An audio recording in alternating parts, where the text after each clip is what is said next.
Indeed, luck is always important, especially in Las Vegas. And ours was getting worse.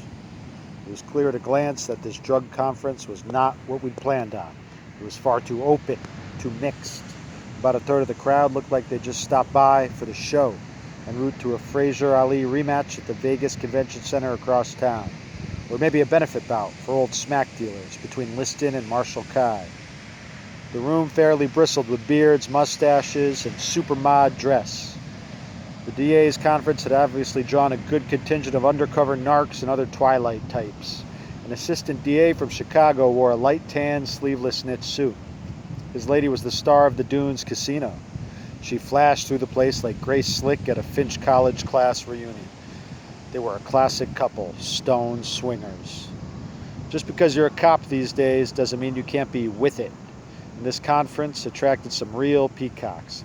But my own costume, $40 FBI wingtips and a Pat Boone Madra sports coat, was just about right for the mass median. Because for every urban hipster, there are about 20 crude-looking rednecks who could have passed for assistant football coaches at Mississippi State. These were the people who made my attorney nervous. Like most Californians, he was shocked to actually see these people from the outback.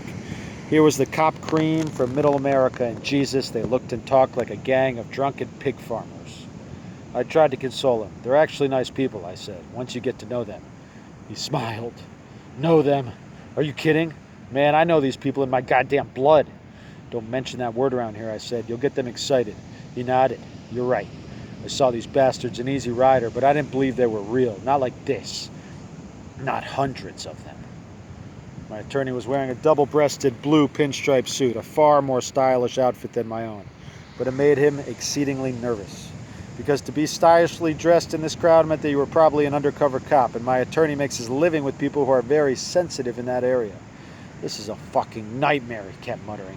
Here I am infiltrating a goddamn pig conference, but sure as hell there's some dope-dealing bomb freak in this town who's going to recognize me and put the word out that I'm here partying with 1,000 cops.